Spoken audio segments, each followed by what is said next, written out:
Hola amigos, ¿qué tal? Muy buenas noches, muy buenas tardes. Encantadísima de estar con ustedes otra vez en este su programa de divulgación de la ciencia, astrocitos y asteroides. Y les recuerdo que estamos en la plataforma de Revista Sin Recreo y de Radio Máxima Digital para quien nos quiere escuchar en radio. Y les recuerdo que tenemos repetición del programa los miércoles a la 1 de la tarde también. Bueno, amigos, pues nuevamente este lunes para platicar con ustedes de cosas muy interesantes. Y fíjense que este día para mí es muy especial porque por acá tenemos, y ustedes lo recordarán, un refrán que dice que de músicos, poetas y locos todos tenemos un poco. Y yo le agregaría que también de científicos todos tenemos un poco.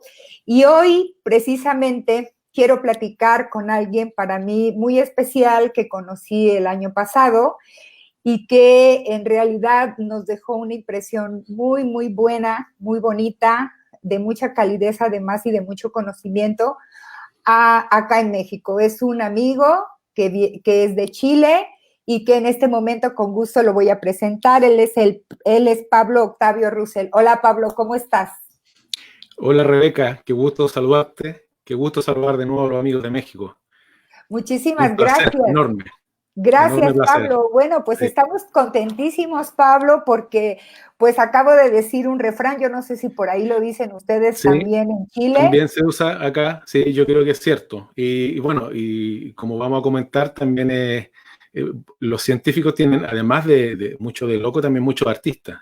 Así Y es. bueno, lo que hemos conversado, como muchos científicos se interesan por esta otra parte que es el arte, digamos.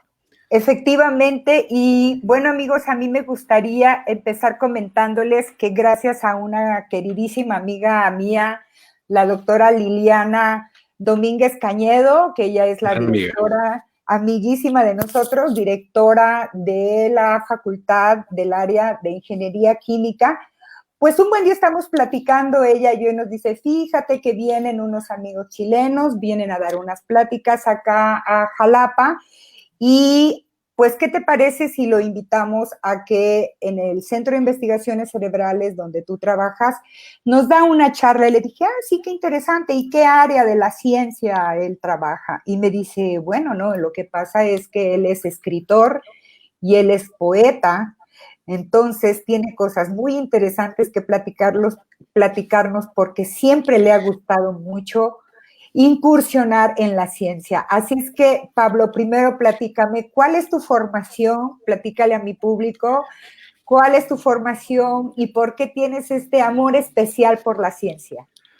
Bueno, mi formación no tiene que ver con el área de la ciencia, ¿Ok? porque yo tengo estudios inconclusos de periodismo y trabajo social, pero sí tengo un nexo muy profundo y largo con la ciencia, porque mi mejor amigo, que él es doctor en ciencia acá en Chile, que es Sergio Benavides, y fíjate que hemos sido de mundos muy distintos, pero sin embargo tenemos una amistad. Yo hoy día tengo 47 años y nos conocemos desde que teníamos 5 años. Y desde esa edad que estamos teniendo este diálogo entre un poeta y un científico y nos vamos complementando de una manera que es muy enriquecedora para ambos.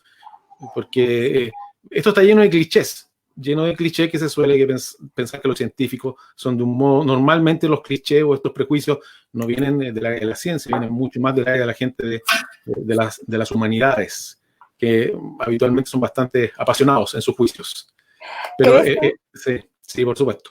Pero como te digo, este diálogo constante que hemos tenido con Sergio nos ha enriquecido mutuamente. Sobre todo, me pasa a mí que yo me enriquezco mucho más con lo que me aporta la gente de la ciencia. De hecho, yo te comentaba cuando conversábamos antes que hemos podido dar, y he podido dar yo acá en Chile y también fuera de Chile, bastantes conferencias. Y para mí es muy interesante hablarle a la gente del área de las ciencias, porque ellos tienen otra perspectiva, otras inquietudes que no son las habituales de la gente de la otra área, y que es muy enriquecedor cuando ellos plantean sus dudas y sus preguntas. Yo aprendo mucho, aprendo mucho. fíjate, Pablo, que una de las cosas que a nosotros nos impresionó y nos gustó mucho aquel buen día en que tú viniste a nuestro instituto a platicarnos y a darnos una conferencia fue Sí, esta visión precisamente de cómo una persona ilustrada, en cuanto a cuestiones de, por ejemplo, poesía, de escritura, de prosa, de entender a todos estos grandes escritores, se interesa también por platicarnos a nosotros los científicos su punto de vista de la ciencia. Y yo me acuerdo que nos platicaste cosas muy interesantes desde tu perspectiva, que también nos abrió mucho los ojos para darnos cuenta cómo alguien que está en un área muy diferente a la de nosotros ve la ciencia y ve al científico. Yo creo que la interconexión es mucho mayor de la que se cree. Cuando uno empieza a escarbar, a investigar un poquito, se da cuenta de que realmente hay muchos escritores que se han interesado por el tema de la ciencia. O sea, hay una cantidad de ejemplos que es enorme contra lo que uno pudiera creer y son una especie de cliché de muros ficticios.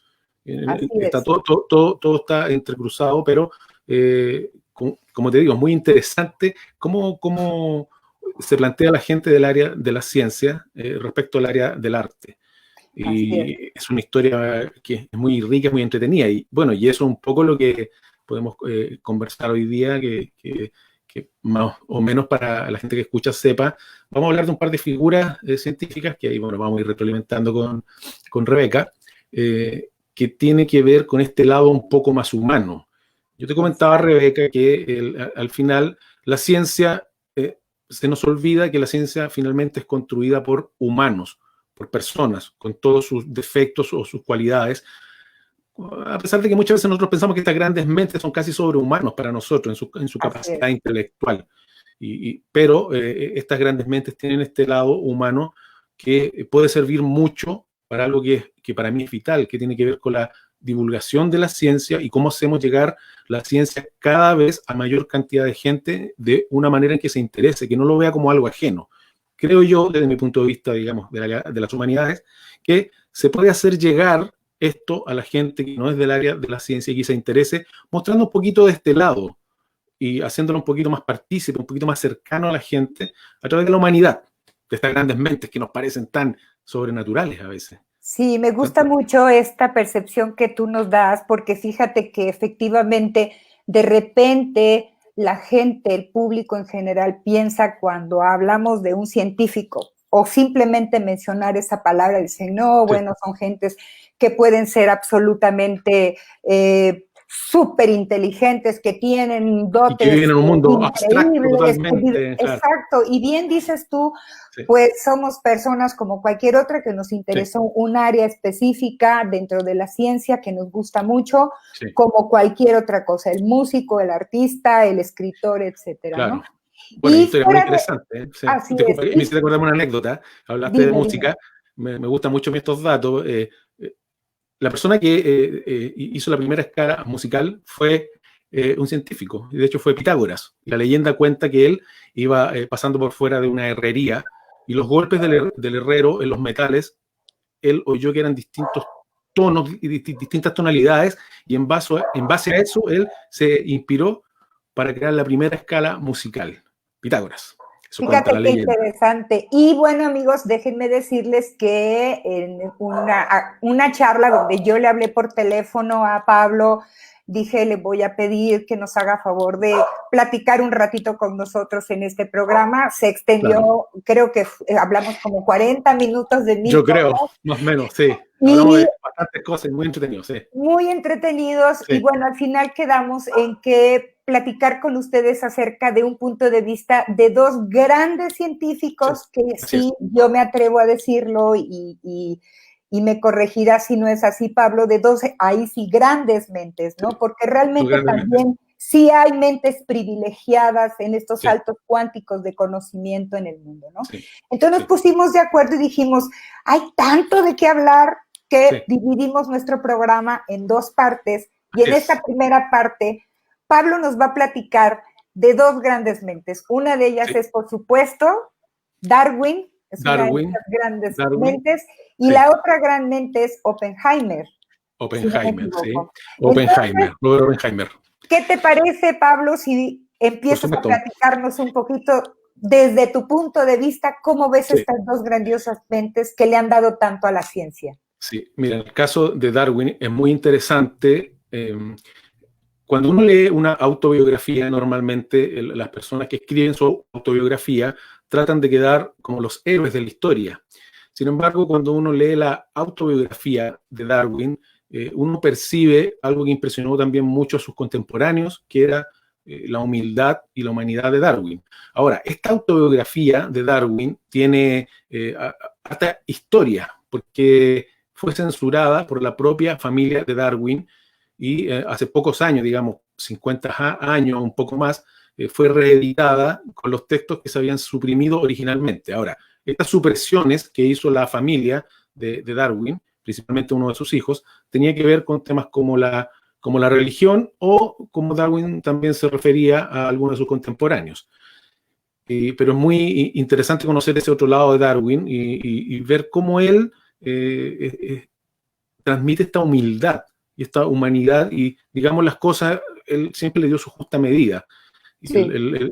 Y él, digamos, a pesar suyo, incluso el libro, como él cuenta, el origen de las especies fue un éxito superventa y que no era lo que él pretendía. Y es muy interesante que él cuente todos estos aspectos, sobre todo en la parte de lo que es la religión y ciertos momentos cruciales en su vida, y que sigue siendo, de todas formas, hoy día este tema, un tema sensible y un tema también a veces un poco polémico. Es increíble que sigue sucediendo, efectivamente. Sigue sucediendo, o sea, pensemos que la familia de Darwin suprimió los pasajes, por ejemplo, donde él se declara agnóstico, derechamente. Bueno, Darwin tenía una relación ambivalente con la religión, porque él en un momento, estuvo por ser, casi fue diácono de la Iglesia de Inglaterra, en este momento de la juventud, cuando no sabía bien para dónde iba la cosa. Y bueno, su vida se definió con esta expedición que hizo de 5 años alrededor del mundo en el Beagle, en este barco. Así es. Pero él siempre tuvo una relación un poco ambivalente con la religión y nunca fue tan categórico con la religión. En algún momento incluso él se declaró teísta. Era un poco ambiguo, como también hace un poco ambiguo Einstein. Y de algunas frases de Einstein, mucha gente que es deísta o creyente se cuelga de alguna cosa o que no, lo que dijo o que no dijo Einstein para, digamos, sustentar más su posición. Ahora, bueno, Darwin, él se declara agnóstico, lo supimos después porque esto fue suprimido en la edición original, pero también esquivó un poco esta polémica. O sea, él, en vida, la gente, él era muy famoso, la gente le escribía mucho y esquivó un poco este tema de la religión. Pero hay un hecho que es fundamental en la vida de él, que es cuando él se aparta definitivamente del cristianismo. Y este hecho fue que le ocurrió una tragedia personal que le hizo cuestionarse a él totalmente, que fue la muerte de una de sus hijas, Annie. Su hija Annie, cuando tenía 10 años, murió de tuberculosis, y eso fue una especie de conmoción tal que él definitivamente se alejó, digamos, de la religión. Él tuvo 3 hijos, ¿cierto? Eran 2 varones y la niña. Sí, creo que, y tenía otra hija más. Annie fue era la hija mayor, pero ella murió a los 10 años. Y él siempre la recordó, y él habla en su autobiografía de ella, y esa es una parte, un poco volviendo a esto de esta humanidad, de estos grandes científicos, que uno se conmueve mucho, como él habla ya en su ancianidad, porque esta autobiografía la escribió cerca de 4 años antes de morir, y él como recuerda a su hija y el esbozo que hace de ella, es muy emotivo. Es muy emotivo porque nos conmueve mucho el tono en que está escrito todo este libro, toda la autobiografía, porque es muy humano. Tú sabes que Darwin, tú lo sabes mejor que yo, su teoría, él, bueno, era un hombre muy metódico, que se demoraba mucho en elaborar, de hecho hay varias anécdotas de ese tipo, y en el momento en el que él iba a sacar a la luz su teoría de la evolución, él se topó con otro científico, si te recuerdas. Claro, Wallace. Claro, y ellos habían llegado a la misma conclusión. Sí, eso es una cosa increíble. Sí, fíjate, aquí a mí me gustaría hacer una diferencia. Me gustaría hacer una diferencia, sobre todo con los escritores.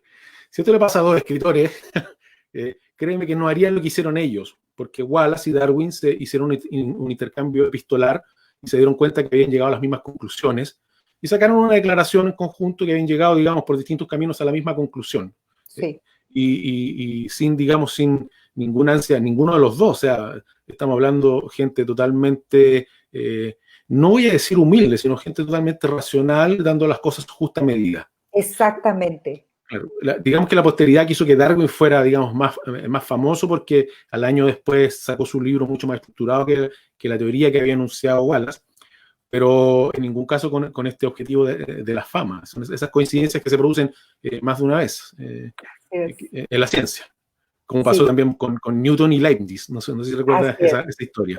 Pero ese es distinto, porque Newton era otro tipo de personaje, sí, totalmente distinto. Exacto, perdona que te interrumpa. Sí. Creo que también esto, cuando hablas tú de la humanidad, de la gente que está dentro de la ciencia, estás hablando precisamente de toda esa variedad de formas de ser que tenemos los seres humanos. O sea, hay gente que es realmente tiene justa medida para las cosas, reconoce cosas, hay gente que es envidiosa, a lo mejor puede ser una gran mente brillante, pero puede tener una cierta envidia, reticencia o querer brillar más que los demás, o al revés, gente que es humilde, que no le importa compartir, y finalmente la ciencia es dar conocimiento, y a veces eso cuesta un poco de trabajo en algunos científicos. Claro, en el caso, por eso los científicos son humanos.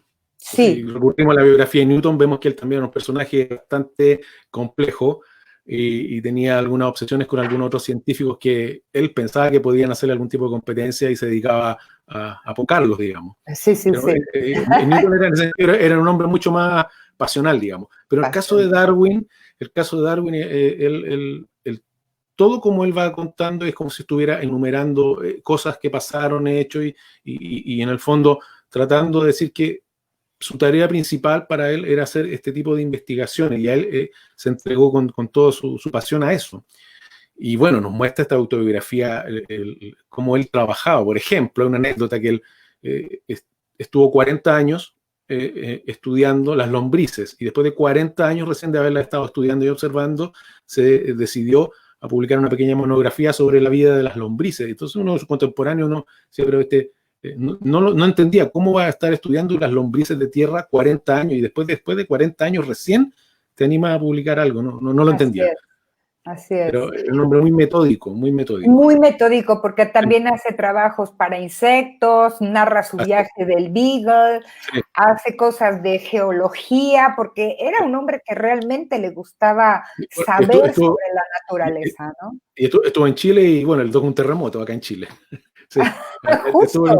Le tocó un terremoto acá en el sur de Chile, en Concepción, que también lo cuenta. Es cierto. Sí, se escapó de los terremotos. Entonces, bueno, Darwin es un personaje que y su autobiografía no es tan larga y es muy recomendable para la gente, sobre todo para la gente joven que se interesa en la ciencia, porque uno tiende a endiosar estas grandes mentes, a pensar que hay gente que está como en ciertas esferas tan altas, pero realmente Darwin, sus ambiciones no eran más que hacer ciencia y dedicarse a su vida familiar.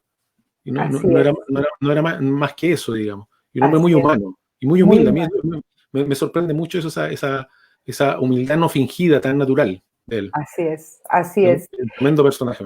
Y otra cosa que, bueno, en esta que hablas tú, también esa parte de su niñez, ¿no? Donde también era un poquito solitario, donde él... era bien travieso.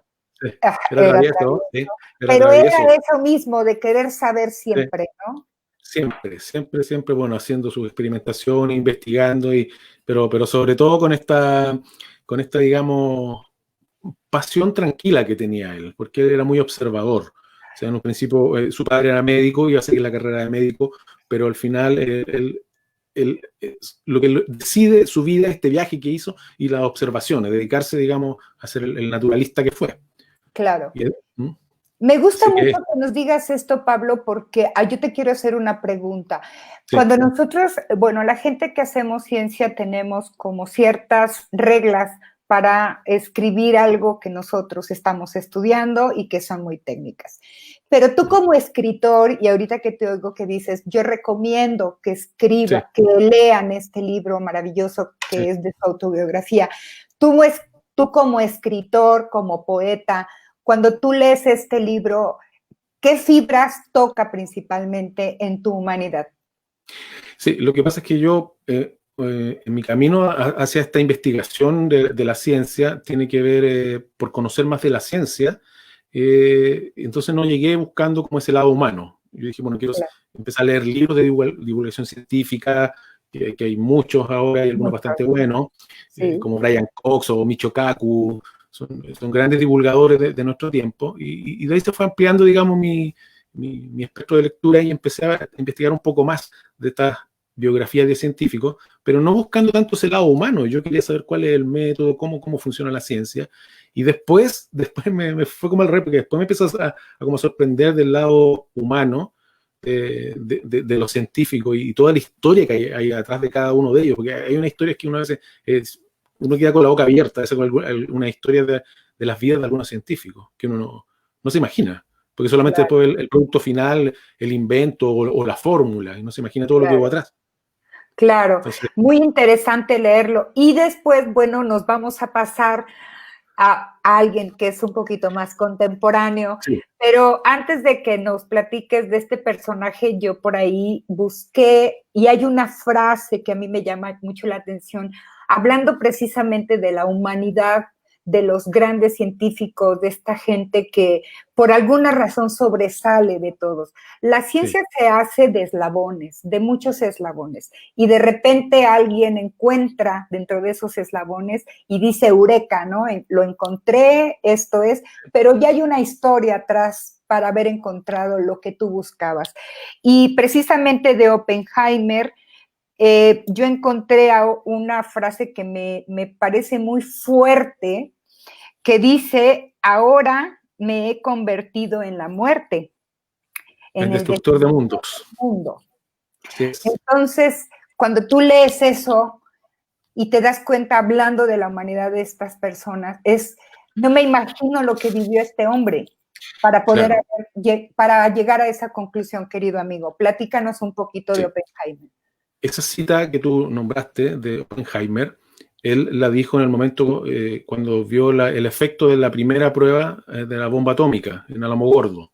Así es. Y eso fue la frase que a él se le vino en la mente, y esa frase es un verso de un libro de la tradición hindú, que es el Bhagavad Gita. Y Oppenheimer, bueno, ¿por qué se acordó de eso y le vino esos versos a la mente? Porque él estuvo muy interesado en su juventud en la poesía y en el arte. De hecho, yo te comentaba también que estuve investigando y no podía encontrar en una labor de búsqueda la poesía de Oppenheimer, pero él hizo poesía. Bueno, Oppenheimer, como para ordenarnos un poquito, él es conocido hoy día como el padre de la bomba atómica.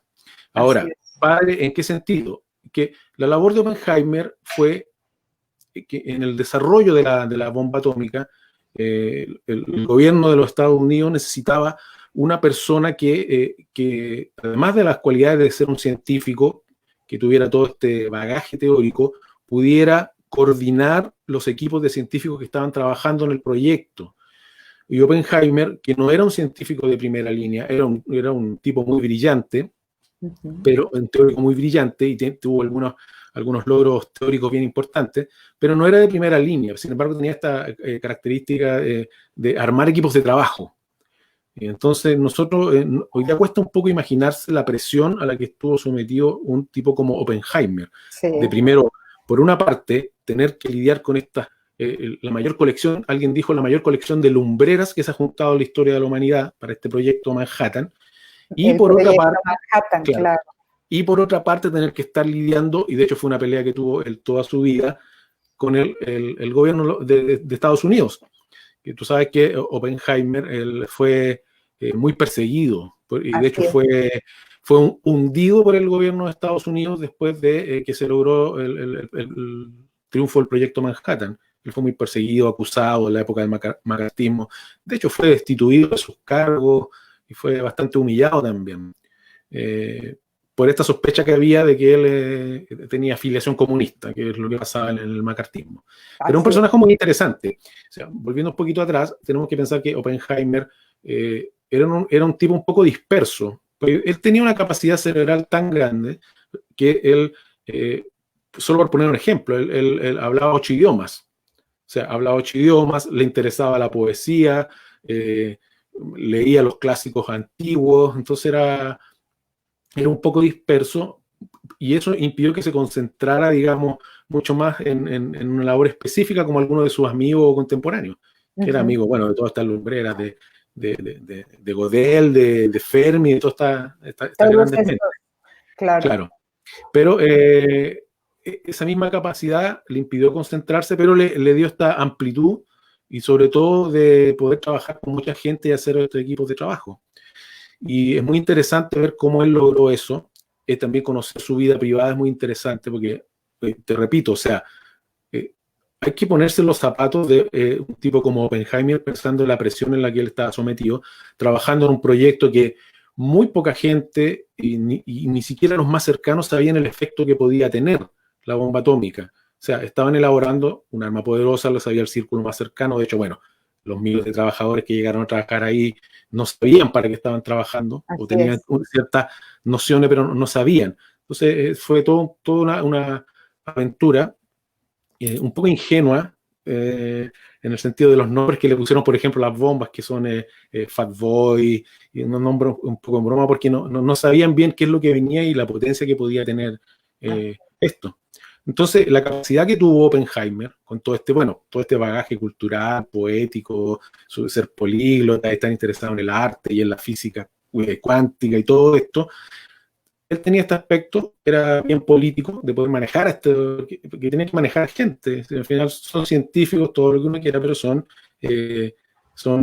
personas con sus características. De hecho, el general que estaba a cargo del proyecto era fregado, decimos en Chile, o sea, bien pesado, antipático con la gente que trabajaba en el proyecto, pero hizo buenas migas con Oppenheimer. Entonces, muy interesante ver cómo él manejó todo esto, y siendo que además de eso, él tenía presiones familiares. De hecho, en medio de toda esta labor del proyecto Manhattan, él sufrió una pérdida también. Él estaba casado, pero tenía una amiga anterior y en ese tiempo era su amante. Ajá. Y nunca pudo cortar esta relación. Jean Tatlock se llamaba ella, que era una psiquiatra.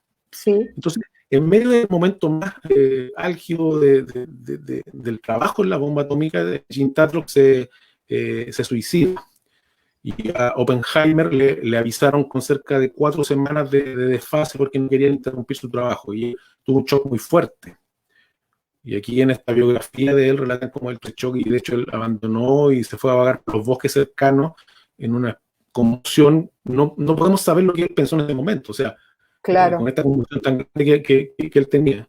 Y después se recompuso y volvió a trabajar en el proyecto. Entonces, es muy impresionante pensar que humanos, estuvieron sometidos a este tipo de presiones y cómo las llevaron adelante. Claro. Es muy apasionante de la vida de Oppenheimer, sin ser uno de estos grandes científicos tan rimbombantes como Einstein, como Newton, pero es muy interesante y cómo él logró lidiar con todo esto y sacar adelante esto. Y cómo le pagaron después, cómo le pagó el gobierno de Estados Unidos. Exactamente, ahí viene esta otra parte donde lo que acabas de decir también en cuanto a lo que pasa con Darwin, por ejemplo, yo estoy segura que hay muchos científicos, y hablando sobre todo de estas de verdad grandes mentes, ¿no?, que todos reconocemos a lo largo de la historia, que yo no creo en ningún momento que ningún científico de esta talla diga, yo quiero descubrir esto para ganarme el premio Nobel o para ser famoso, ¿no? Claro. El querer tener un conocimiento, obtener un conocimiento y compartirlo, eso es, creo que per se ya es un premio para la gente que hace ciencia, ¿no? Claro. Pero después, cuando pasa algo bueno, y pagarle de esa forma o no reconocerle de esa forma o de una forma buena o grata o decir por lo menos gracias, eso creo que es algo muy terrible. Fíjate, Pablo, que nos queda un minuto, por aquí ya me están avisando, nos queda un minuto y desafortunadamente es algo muy cortito. Quisiera yo que platicáramos el tiempo relativo, el tiempo relativo en todo caso. El tiempo es relativo, efectivamente. Pero si tú pudieras recomendarnos también alguna lectura sobre Oppenheimer, así como nos hablas de la autobiografía de Darwin, muy recomendable, de Oppenheimer, ¿qué nos recomendarías? Mira, esta biografía es de un escritor que se llama Paul Stadler, pero yo quiero hacer 2 recomendaciones y como para despedirme, pero que tienen que ver con este tema de la bomba atómica. Primero, es uno de los libros más impresionantes que se ha escrito si uno quiere realmente dimensionar el terror de la bomba atómica. Hay un libro que se llama Hiroshima, que es de un periodista corresponsal norteamericano, que se publicó poco tiempo después de que se lanzó la bomba, de John Herschel. que es un libro muy impresionante porque él entrevista a las personas que sobrevivieron y construye relatos personales de cada una de estas personas, japoneses y algunos europeos también. Y es un libro, digamos, más que impresionante para quien quiera aquilatar a dónde puede llegar el terror del holocausto atómico. Así Y lo es. segundo es otro libro que yo te diría que es tan impresionante como este, que yo no sé si está, es un libro de imágenes. Cerca de 20 años, 25 años después de que explotó la bomba, en Japón entrevistaron a mucha gente, a los sobrevivientes, y la mayoría de los sobrevivientes de Hiroshima, ellos decían que la manera como se cuenta Hiroshima, ustedes no pueden entender cómo es, no es así. ¿Y qué es lo que hicieron? Juntaron a un grupo de sobrevivientes y les dijeron, dibujen lo que ustedes vieron. Y es un libro que se llama Fuego Inolvidable, en castellano, y que Ok. recoge estos dibujos que hicieron los sobrevivientes. Y yo te diría que esos dibujos son más impresionantes que cualquier fotografía. Es Perfecto. terrible y leer las leyendas de los dibujos y los testigos, los sobrevivientes, cómo ellos dibujan sin ser dibujantes, incluso son dibujos a veces con trazos infantiles, pero muy impresionantes. Entonces, esas dos lecturas, es algo que no tenemos que olvidar, no tenemos que olvidar cosas como Hiroshima. Ahora, hace poco se celebró un año más, entonces tenemos que tener memoria de este tipo de cosas. Y Así esas son es. las lecturas que quisiera recomendar. Muchísimas gracias, Pablo. Pues ahí están las recomendaciones de nuestro querido amigo Pablo, que la verdad nos está dando una visión muy, muy diferente a lo que nosotros tenemos de repente como científicos a partir de una persona que lee la divulgación de la ciencia y recomienda la divulgación de la ciencia. Pablo, te agradecemos muchísimo, de verdad, Gracias a ti, Rebeca. Un con gusto. nosotros. Y Sí. amigos, la buena noticia es que estaremos con Pablo la semana que entra porque nos va a platicar ahora de dos científicas también muy importantes, un poco de esa parte humana. Amigos, muchísimas gracias. Pablo, muchísimas gracias. Gracias Los a ti. espero la semana que entra en una edición más de Astrocitos y Asteroides, nuevamente con nuestro amigo Pablo desde Chile. Gracias, buenas noches y recuerden que la ciencia es para todos. Que tengan muy buena semana. Hasta luego, amigos. Autoridades y funcionariado del Ayuntamiento de Jalapa iniciaron el programa Taxi Seguro contra COVID-19, con lo que se promueve entre los usuarios y conductores el aislamiento físico, el cuidado de la salud y el empleo de unidades desinfectadas y libres del coronavirus SARS-CoV-02. De esta forma, la ciudadanía tendrá la confianza y certeza de trasladarse a sus centros de trabajo y hogares sin riesgo de contagio.